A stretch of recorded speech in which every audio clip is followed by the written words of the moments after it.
President William Ruto. Kazi ya rais moja ni kuunganisha Wakenya wote tuongee kwa sauti moja.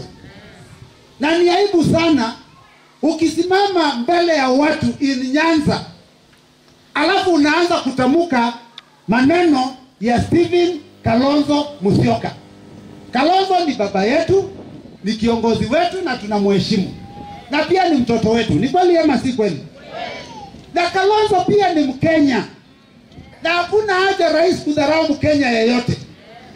Lakini unajua alisema ati nitamenyana na Kalonzo, ati Kalonzo ananiweza. Unadharau Kalonzo.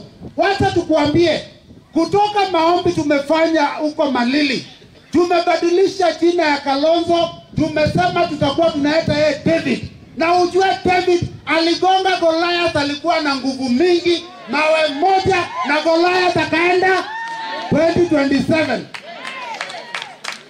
David Kalonzo Musyoka atatupa mawe gani? Na Goliath atafanya nini? Hata kama amepanda miti kule, Zakayo atafanya nini? Ndio angelamba itoe kaine vikerau. Rigathi Gachagua ukikuja Ukambani tunakungojea. Wakati utataja Kalonzo Musyoka ndio utajua Wakamba na yeteleka. Ene kanati huo? Bali utataja tu Kalonzo hivi, sisi wote tutasimama. Na wewe utabidi ukae chini. Mumepanda sana. Sasa imefika wakati muanze kushuka. Sababu madharau Ukambani tumesema no.